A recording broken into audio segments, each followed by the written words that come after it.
Welcome to Torah Today Ministries and our continuing series called Tehillim Talks, our studies in the Psalms. And today we begin Psalm 22. And from the very beginning of this series, I've been looking forward to getting into this psalm and the ones that follow. I mentioned in last week and maybe even the week before that this psalm is the beginning of what I call the Psalms of the crucifixion, of the dying Messiah, of the crucified Messiah, because this psalm begins with the words, my God, why have you forsaken me?" And then as we follow on through to Psalm 31 around verse 5, we read these words, "Into your hands I commit my spirit." And we know that these are two of the sayings of Messiah when he was being crucified. And so it is believed that these psalms from Psalm 22 on up to Psalm 31 give us a picture into the mind of Yeshua while he was on the cross, giving his life as a sacrifice for us. And if this is true, these psalms give us such a brilliant insight into the Word that became flesh. And is it any wonder that even on the cross, Yeshua was quoting the text. He was living out the text because he was the Word made flesh. So it's taken me quite a while to prepare this psalm because there's so much going on in here. And I have to weed out the things that are going to take too much time. And I'm going to focus on the things I think are most important during the short time we have together in this study. So I hope you will be blessed as much as I have been as I've been preparing this teaching on this amazing prophetic psalm, Psalm 22. Now, speaking of prophecy, we need to realize that King David was a prophet. We always think of him as the king, the shepherd of Israel, but Acts 2:30 makes it clear that he was indeed a prophet. And in this psalm, he is prophesying because the events that occur in the psalm did not happen in David's life. He is not describing personal experience here. So the question is, who is he describing? And I think you'll agree with me as we go through this. He's describing the Son of David, the Messianic King, Yeshua. So let's get right into it. The approbation is a bit odd. It says, to the choir master on the Ayelet HaShachar, a psalm of David. Now, what is the Ayelet HaShachar? An ayelet, we believe, is a kind of deer. Other people propose other notions, but we can say pretty safely this is a hind or a deer. And shachar is the word that is most often translated as morning or dawn. The morning prayers are called the shacharit prayers after this word. So the deer of the dawn is probably as good a translation as any. But even here in this attribution, David is prophesying something. So we are going to revisit this approbation at the end of the study because there's something amazing I'm going to show you from it. So let's get right into the first verse. My God, why have you forsaken me? Why are you so far from saving me from the words of my groaning? Oh my God, I cry by day, but you do not answer, and by night, and there is no relief for me. That word relief is one I find very interesting. It's the word dumia. And it's found 3 times in the Bible, all 3 times in the Psalms. And this is the first of those appearances. And dumia is made up of a combination of 2 other words. The word dum, which means inner quiet, and the word dama, which means an outward quiet, an outward silence. The other 2 places this is found, dumia is something that the psalmist is pursuing and practicing with intent so that he can hear from God. Inner quiet and outer quiet. And if you're anything like me, you covet those times where it's quiet on the outside and you can just have total silence and peace inside so you can commune with God most intently. But here we see David saying, There's no dumia.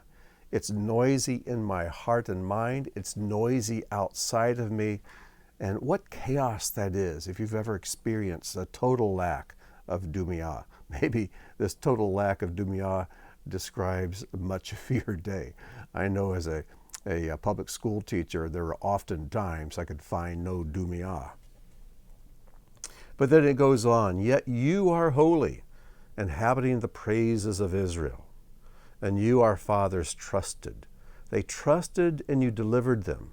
To you they cried and escaped, and you they trusted and were not put to shame.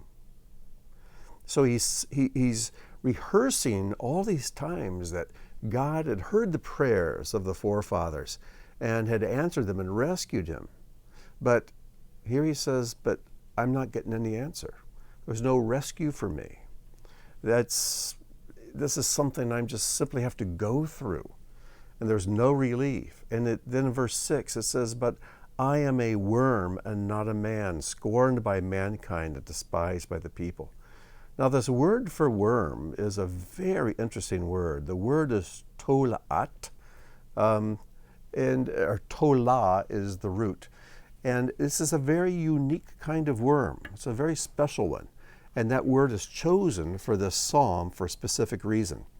I'm going to quote from my wife Robin's book, Valor, a Messianic Journey through Proverbs 31. It's about the woman of valor. It's an amazing book, and it's especially for women, but I know a number of men who have read it and been blessed by it. But she talks about the tola worm. And this is what she says. The female is rather unattractive, so much so that for some time it was not even recognized as a worm by certain cultures and was thought to be part of the plant to which it attached itself. In other words, it is very nondescript. A unique feature of this particular crimson worm is that it climbs up a wooden stake or a tree in order to birth its young. When it is time to reproduce, the tola worm attaches her body to the tree so securely that in order to remove it, she will have to die. So this birthing process is a one-time event in the life of the tola worm. The eggs are deposited beneath the worm where they are protected until it is time for them to hatch. Then the young larvae begin to feed on the body of the mother. It is literally the body of the adult worm that will give them life and sustain them. So the mother's body becomes food for the young. There is a period of about 3 days when the remains of the tola worm can be scraped from the tree to be used for making scarlet dye. The original worm is nearly unrecognizable by this stage. If left on the tree, the worm will turn from crimson to a wax-like substance that is pure white. At this point, the body of the worm can be crushed. It is very fragrant. Also, it can be used as a medicine for establishing regular heartbeat. The waxy substance is also useful as a wood preservative. Upon her death, the worm secretes a fluid that covers her entire body and all the eggs. This distinctly scarlet fluid will leave a permanent stain on both the tree and her offspring. Now at this point, Robin goes through and cites many of the passages that describe Yeshua, what he accomplished for us on the cross, and how he birthed us in that horrible event where he suffered for our sins. And she talks about the red and the white, and though your sins be as scarlet, they become white as snow. And there's so many images in the tola worm that I find it significant that God inspired David to refer to this particular worm when he says, I am a worm and no man. Now again, David's not speaking of himself here because the events we're about to read never occurred to him. We have no record of these things happening to him. In fact, we're going to see that the events that are describe a man who dies. And David wrote this psalm long before his own death. So let's continue. All who see me mock me. They make mouths at me. They wag their heads. He trusts in Adonai. Let him deliver him. Let him rescue him, for he delights in him. Do you recognize these words? These are almost exactly the same words that were spoken to Yeshua while he hung on the cross. Matthew 27 describes the crucifixion, and Matthew required heavily on Psalm 22. And so we'll go to Matthew 27 a number of times as we go through the psalm. But let me read to you Matthew 27, 39 to 43. So Yeshua is on the cross, and it says this, "And those who passed by derided him, wagging their heads and saying, 'You who would destroy the temple and rebuild it in 3 days, save yourself if you are the Son of God. Come down from the cross.' So also the chief priests with the scribes and elders mocked him, saying, 'He saved others. He cannot save himself. He's the King of Israel. Let him come down from the cross, and we will believe in him. He trusts in God. Let God deliver him now if he desires him.'" So we see here they're actually quoting this psalm and not even realizing that they are doing so. But it goes on in verse 9, "Yet you are he who took me from the womb. You made me trust you at my mother's breast. On you was I cast from the womb, and from my mother's womb you have been my God." And then verse 11, "Be not far from me, for trouble is near, and there is none to help. Many bulls encompass me, strong bulls of Bashan crown me."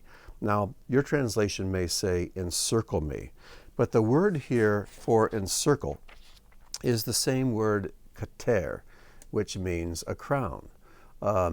If you've seen a Torah scroll with the mantle, the cover over the scroll, often you'll see the 2 tablets of Moses, and you'll see a crown at the top. And sometimes it'll have the word keter Torah, crown of Torah. And that is the word that's used here. So there are other words that mean to encircle, but this one was chosen. Because after all, Yeshua was crowned, wasn't he, when he was on the cross? He was crowned with a crown of thorns. "They open wide their mouths at me like a ravening and roaring lion. I am poured out like water, and all my bones are out of joint." Now, as we read this description of crucifixion, we must remember that this was written 1,000 years before Yeshua was born, and almost 1,000 years before crucifixion was even an idea. The Romans came up with this notion of just nailing someone to a wall or a tree or a post, a cross or whatever, and letting them die slowly. And we do know that when a person suffers crucifixion, his bones go out of joint because his weight is mostly borne by his hands, and his bones just go out of socket after hanging for hours on the cross. He says, "I'm poured out like water," because the fluids, the perspiration, the fluids just flow out of him. And of course with Yeshua as well, a sword pierced his side and out came blood and water. It says, "My heart is like wax, it is melted within my breast."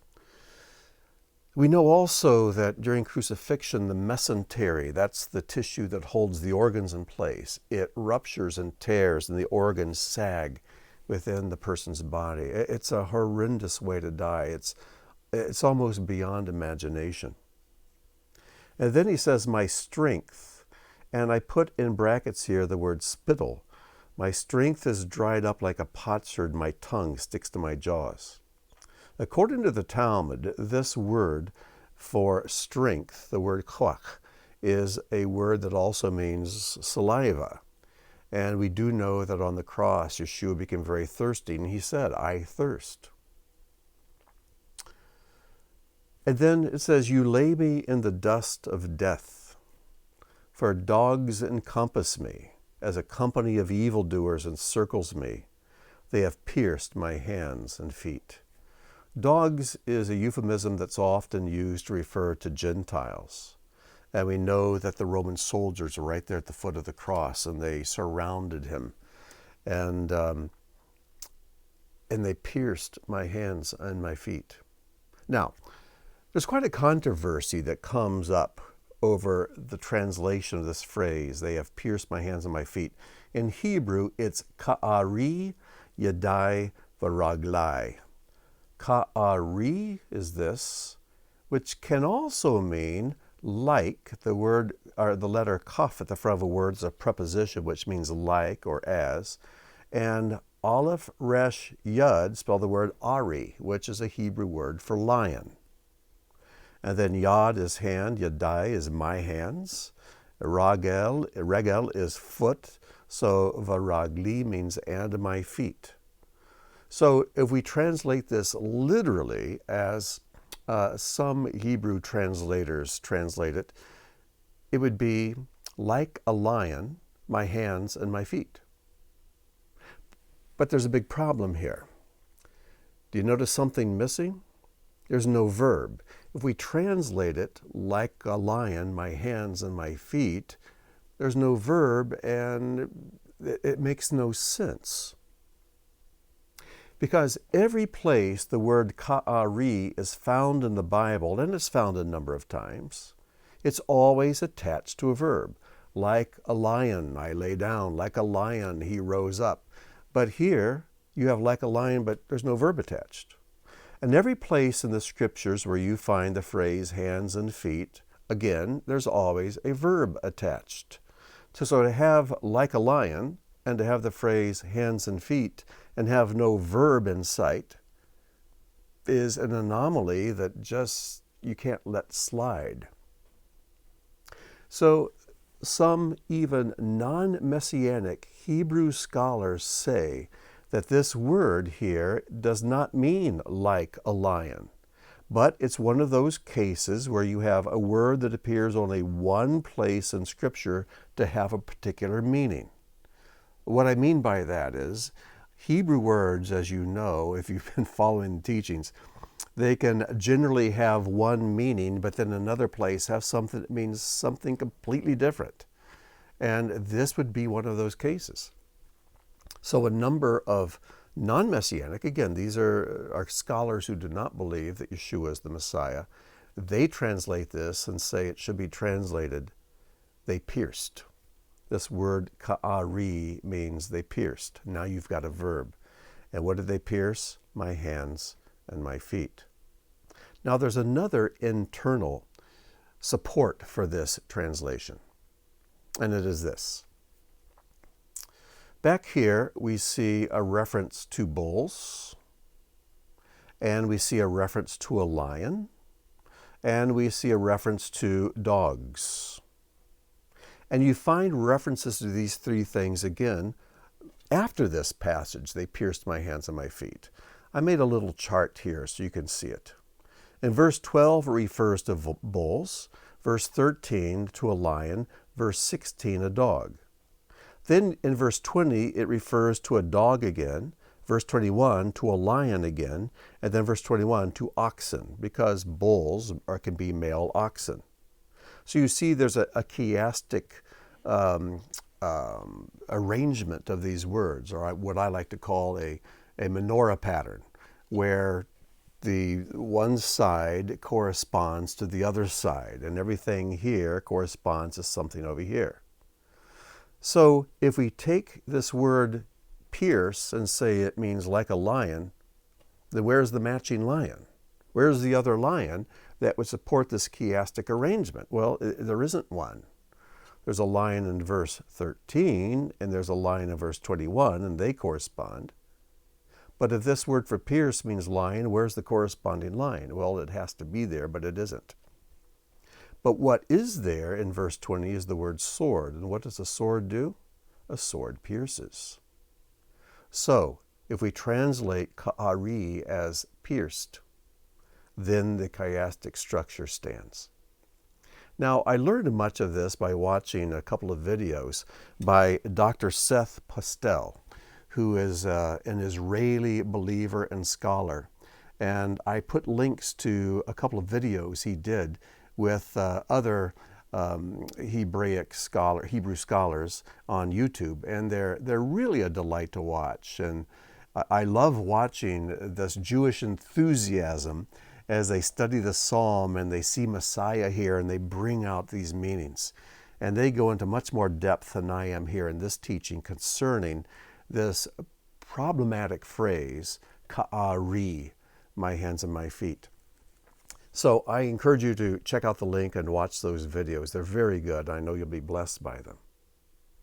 Okay, let's continue now with verse 17. He says, I count all my bones. They stare and gloat over me. Again, his bones have gone out of joint. And then it says, they divide my garments among them, and for my clothing they cast lots. And you remember what they did while Yeshua was on the cross? Matthew again tells us in chapter 27, verse 35, when they had crucified him, they divided his garments among them by casting lots. Mark, Luke, and John also record this event. And to think that this was prophesied 1,000 years earlier. Now, we have to understand something here.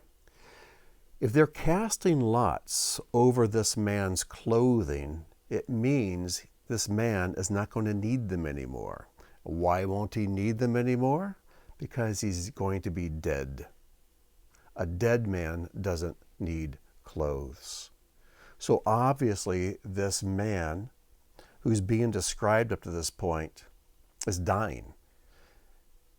The sweat's pouring out of him. His mouth is dry. His bones are out of joint. His insides have all kind of pulled apart. They've pierced his hands and his feet. And now, and he's even said, there's no one to deliver me. God's not even delivering me from this. And now they're casting lots to see who gets his clothes, because he's going to die and be buried and be done with. It's a powerful, powerful scene. But the question comes up, why did they cast lots for his clothes? And we find that when we read the gospel accounts, that Yeshua's garment was seamless. He had a seamless garment, which is a very rare thing. And a seamless garment was an expensive item to own. And so they didn't want to tear it up. So they thought, well, let's just cast lots and see who gets the whole thing. Now, this is significant. That the gospel writer, I believe it's John, who brings this out, that it was a seamless garment. Why is that significant? Well, a Jewish person who reads that verse and who is familiar with the ancient Jewish writings and Jewish lore and tradition realizes that there was one other character in Jewish history who also wore a seamless garment, and that person was Moses. This detail is not recorded in the scriptures, but it is recorded in the ancient traditions and the other ancient writings. So the gospel writer brings this out because he's letting us know this Yeshua is the new Moses. And what did Moses prophesy? He said, there's a day coming when God will send a prophet like me. And this is the only other person we have in Jewish history that's recorded as having a seamless garment. This is the prophet like Moses, but superior to Moses. Moses was a foreshadowing of King Yeshua, the Messiah. Now things begin to take a turn. Suddenly, this song of lament begins to turn into a psalm of exaltation and praise. Something is happening here. You would expect this to be divided into two completely separate psalms, two completely different events, but they're not. As we saw in the chiastic pattern, which weaves these psalms, these two halves together, it is one psalm. So in verse 19 it says, but you, O Adonai, do not be far off. O you, my help, come quickly to my aid. Rescue my soul from the sword, my essence from the hand of the dog. Now, what's interesting, this phrase, it's translated, or word translated my soul, it's one word, and it's not the word for soul at all. It's not the word nefesh or neshama. It's yakidati, and it comes from the word yachid. Yachid, which means singular, unique, one of a kind. And where we find this word most is way back in Genesis in chapter 22. And if you're familiar with Genesis 22, you know that it's the chapter where Abraham is commanded by God to take his son, Isaac, up to Mount Moriah to offer him up to God. But listen how it reads in the Hebrew. Genesis 22:2. God said, "Take your son, your Yachid, your only begotten, your only one, Isaac, whom you love, and go to the land of Moriah and offer him there as an offering." Then verse 12.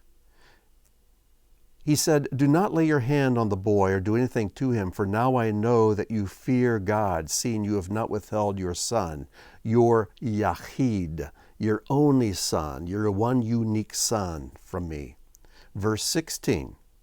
And said, "By myself I have sworn, declares Adonai, because you have done this and have not withheld your son, your Yachid, your only begotten, your unique one-of-a-kind son."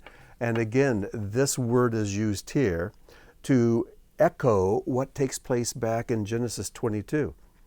And what's so unique about this is that the events in Genesis 22, Mount Moriah, and the offering of the Son to God is the same place where Yeshua is being crucified. That is Mount Moriah. It took place here in Jerusalem. And here we see God giving his Yachid, his only begotten, unique, one-of-a-kind son, out of love for us. You know you can't make this up. There's something so profound and so spiritual that as we read this psalm and look into the depths of it, we're walking on holy ground. Well, let's continue. Verse 21, "Save me from the mouth of the lion." There's our other lion, our matching lion. "You have answered me from the horns of the wild oxen. I will tell of your name to my brothers." Now, wait a minute. How can he do this if he's died? He's hanging on a cross. He's dying. They're betting on his clothing because he's not coming back, but he did. Something has happened to this one who was being executed and died, because now he says, "I will tell of your name to my brothers." Now here's something that I find very interesting. There's one place and one time where Yeshua referred to the disciples as his brothers. And you'll find that over in Matthew 28, verse 10. This is after the resurrection. And it says this, "Then Yeshua said to them, 'Do not be afraid. Go and tell my brothers to go to Galilee, and there they will see me.'" After his resurrection, Yeshua refers to the disciples as his brothers. And I think Matthew, he records this statement of Yeshua because, again, it reflects what is said here in Psalm 22. "I will tell of your name to my brothers." In the midst of the kahal, and again, I like to point out when the word kahal is used in the Psalms, because kahal is the Hebrew word that is translated church everywhere else in the Hebrew Brit Kadashah. It's the same Hebrew word, but I'm not going to get into that. You can go back to my Pardon My Jargon series where I do one or maybe two teachings on the word church, and we trace it back through the Tanakh, and we find that the word church actually is found for the first time back in Genesis, not Acts 2. It goes way back before that. But now I'm getting on a rabbi trail. "In the midst of the kahal, I will praise you. You who fear Adonai, praise him. All you seed of Jacob, glorify him, and stand in awe of him, all you seed of Israel. For he has not despised or abhorred the affliction of the afflicted, and he has not hidden his face from him, but has heard when he cried to him." Remember the first verse, my God, why have you forsaken me?" And you know, when Yeshua died on the cross, it looked like he had been forsaken by God. God hadn't forsaken him. He did allow him to die. But on the third day, he rose from the dead, never to die again. And he comes forth to give praise to God, and now announce it to my brothers. I was dead, I'm alive. Everyone exalt him, glorify him. And he did hear my prayer, but he answered it in a way that was a bit unusual. But that's God's prerogative, isn't it? But he has not hidden his face from him, but has heard when he cried to him. Verse 25, from you comes my praise in the great Kahal. My vows I will perform before those who fear him. The afflicted shall eat and be satisfied. Now, it's interesting that the word vows is here connected with the word to eat. Now, people who are familiar with the Levitical sacrificial system know that when a person pays their vows, when they've made a vow about something big, and they fulfill that vow, it was typical for them to then bring a peace offering and gather their family and friends with them at the temple and to have a feast because the vow had been fulfilled. In fact, in Proverbs 7:14, it says, I was due to offer peace offerings. Today I have paid my vows. So the reason this person brings peace offerings is because his vows are paid. 1 Samuel 1, 24-26, Leviticus 7, all talks about this. So he's saying, I've made a vow, I've paid a vow. My vow has been fulfilled. Now let's have a feast. What is the vow that this person who David is prophesying about, what is the vow that he's fulfilled? We know Psalms records that is written of me in the volume of the book, I have come to do your will, Adonai. We're also told that Yeshua was crucified before the foundation of the world. We see these indications throughout the prophets and the scriptures that from the moment and before even Adam and Eve sinned in the garden, God had a plan. It's almost like he had a purpose, and I know he did have a purpose, that even with sin coming into the creation, he had planned and purposed for his Son to come to remove that sin. God had allowed a man to be divided away from him so that he could put them back together with him, which is exactly what he did with Adam, isn't it? Adam was born, he couldn't find a helpmate, so what did God do? Put him into a deep sleep, kind of like a death. And in that death, he separated him. He didn't take a rib, that's a mistranslation. He took a side from Adam, formed the bride, and then Adam awoke and God brought the bride to him. He put them back together. But that union after the separation was far superior to the union before the separation. It's all a picture of Yeshua. So Yeshua went through a tardema, a deep sleep, death.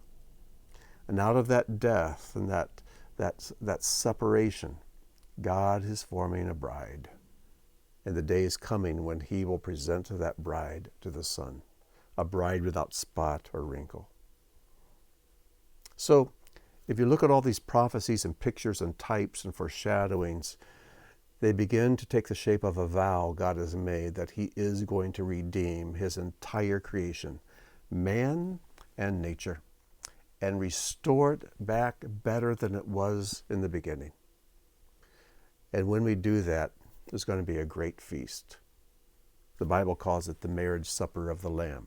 Because after all, isn't a marriage a time when you make a vow and then have a great feast? Well, we could keep talking about this all day, but let's move on. My vows I will perform before those who fear him. The afflicted shall eat and be satisfied. Those who seek him shall praise Adonai. May your hearts live forever. All the ends of the earth shall remember and turn to Adonai. All the families of the nations. This is going out to the Gentiles. This has gone beyond the borders of Israel and just the Jewish people. This is going out to the world. This great event that transpires after the death of this unique Yaqid one on the cross now has ramifications of glory and joy and restoration and salvation to the entire world, the Jewish people and all the Gentiles as well. And all the families of the nations shall worship before you. Verse 28, for a kingship belongs to Adonai, and he rules over the nations. All the prosperous of the earth, eat and worship. Before him shall bow all who go down to the dust. What does this mean, all who go down to the dust? That means everyone who dies. Death is called sleeping in the dust. It's a Hebrew idiom. You find it in the prayer book. And we read there that he is the Makaya Matim. He's the resurrected of the dead and of those who sleep in the dust. So, before him shall bow all who go down to the dust, even the one who could not keep himself alive. A seed of those shall serve him. It shall be told of the Lord to the latter generation. They shall come and proclaim his righteousness to a people yet unborn, that which he has done. When Messiah accomplished this great event in his crucifixion, death, and resurrection, you and I were not yet born. But we are fulfilling this prophecy because we are hearing and we are proclaiming, as I am doing now, his righteousness. This is an amazing, amazing psalm. And I hope you're excited to look into the psalms that follow as we continue to get a little peek into the mind of Messiah as he was dying for you and me. Now, I told you at the beginning we would revisit the approbation. Because remember, this psalm was on the Ayelet HaShachar. What is Ayelet HaShachar? Well, I want to think about that word shachar for just a moment. We normally think of that word shachar as being the morning, the dawn. But it has two other meanings as well. It can also, without changing the spelling, be the word for dark or black. It also, without changing the spelling, is a word that means longing, just a yearning for something. So which one of these definitions did David have in mind, the prophet David, as he wrote this psalm? I believe he had all three in mind. Because all of us have experienced a time of great darkness. As this individual, this who I believe is Messiah, who is being pictured here, he went through a time of great darkness. But then there was great yearning and longing in his heart for God to come to the rescue. And then finally there was the dawn. So I believe all three are there in this approbation. The darkness, the yearning, and then the dawning of the light. So why is it a Yelet, a Shachar, a deer of the dawn? Well, the sages say, just as a deer has antlers that branch out and branch out and branch out, when the dawn comes, the light comes and it branches out, rays of light, like the antlers of a deer. And oh, how I look forward, and you do too, I'm sure, to that dawning of the day when the Son of Righteousness will arise with healing in his wings. That day's coming. I think it's coming soon. And just as this world gets darker, it is true that it's darkest just before the dawn. So I hope you've been blessed by this study in Psalm 22. It's been just a real joy for me to plunge into this psalm. And I look forward to seeing you next time as we look into that well-known psalm, everyone's favorite, Psalm 23. And we'll learn a little bit more about God, our shepherd, and how we are really sheep, which is not a compliment. But until then, I wish you shalom and may God bless.